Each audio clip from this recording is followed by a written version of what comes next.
Hi guys! How are you?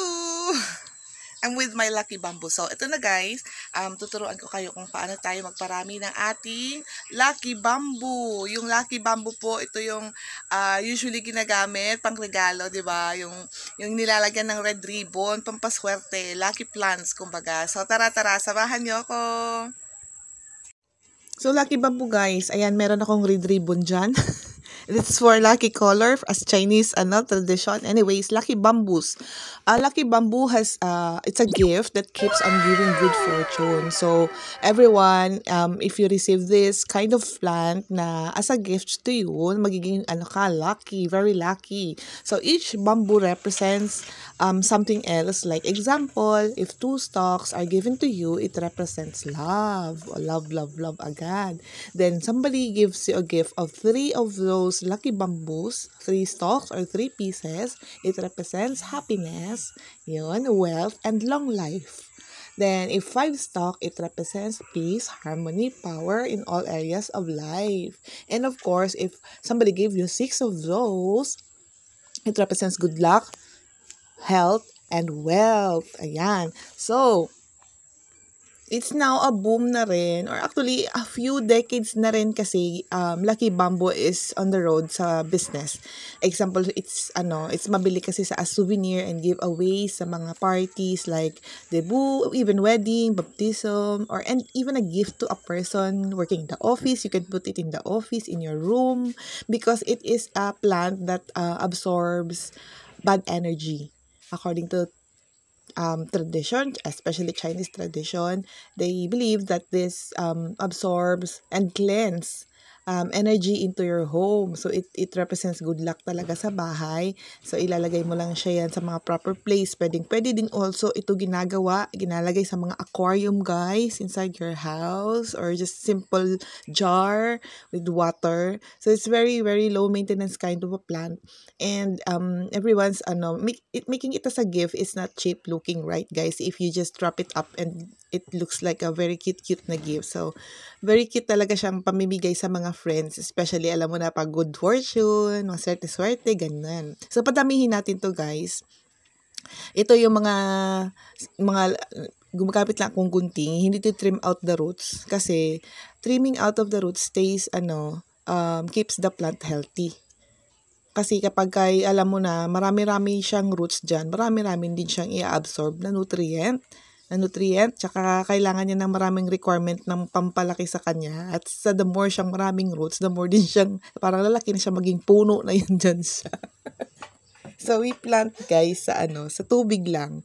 Ang ginagamit kong tubig is just simpleng water na galing sa ulan. So, rainwater lang ang gamit ko talagang tubig dito. Hindi din ako gumagamit ng tubig galing sa somewhere else, sa balon or sa gripo.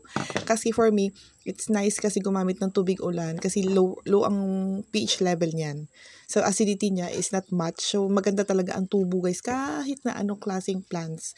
Kaya nag-iipon ako ng water every time, kaya tsaka dinidilig ko yan sa mga plants ko. Kaya maganda ang tubo nila. Parang alam mo na yung pag after mo dilig ng water na galing sa ulan, 'di ba? Parang happy na happy, blooming na blooming yung mga plants mo if you are watering it with rainwater. So we need just to do this again and again.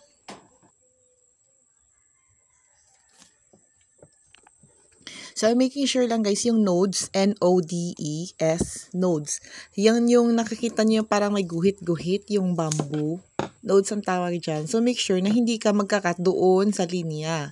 In between ng linya or basta wag lang sa linya, doon. So, pwede kang magkat anywhere in betweens ng node para magtubo yung successfully mag-grow yung kanyang roots or para mag-grow siya ng tama. So, kailangan in between nodes ha.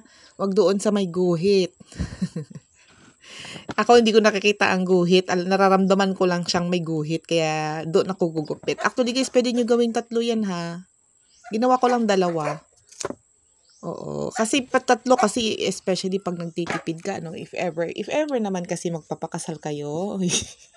Or may binyagan, may regaluhan, yung meron kang nabibiling mga lalagyan na maliit na jar or shot glass or anything na cute lang na lalagyan ng lalagyan mo ng pebbles, pwede siyang gawin doon, pebbles lang siya.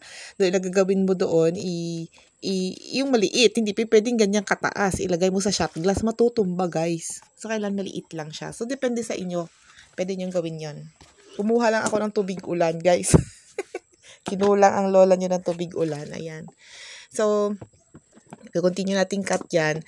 Pwede kayong gumamit if ever na, syempre di ba, mahirap bitbitin kapag nasa giveaway. So, pwede kayong gumamit ng pot, na plastic pot, or clay pot. Tapos, ano nyo siya guys, itanim nyo siya doon. But, meron din ginagamit yung glass ng mga baso, lagyan mo ng white pebbles or anything na may color na gusto ninyo, then doon nyo siya ilalagay. Pwede din siya mabuhay guys na bato lang. Or any Jolen, pwede din. Or any pebbles. Marbles, pwede din. You can use marbles in your glass. Pan-decorative pa. Pwede din yung parang sago. Tawag doon, magic balls tawag doon eh. Pwede din yung ganun para makulay ang ano mo, baso.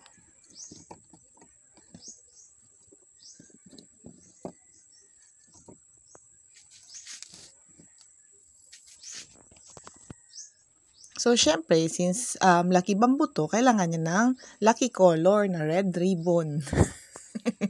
Lalagyan natin siya ng red ribbon. It represents lucky kasi fortune pagka may red ribbon. And then, meron ako ditong soil.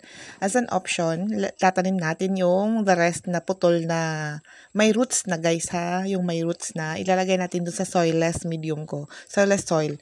Soilless kasi kukupit, ganyan. Carbonated rice hull, tsaka rice hull lang, tsaka yung vermicast. Or your abono ba, fertilizer. So, just water that every day kasi lagi bamboo requires a lot of water. So, baka makalimutan mo siyang diligan, matay. So, nakita niyo yung tubig ko kanina guys, may mga green-green. Water plants po yun kasi ang aquarium ko or yung mga pond ko, doon ako kumukuha minsan ng tubig kasi tubig ulan din ang gamit ko doon.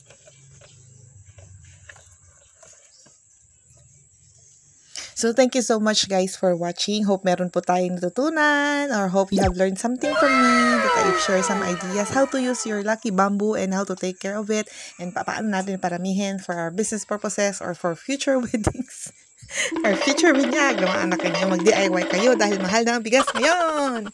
Thank you so much again and see you next time sa aking YouTube channel. Bye!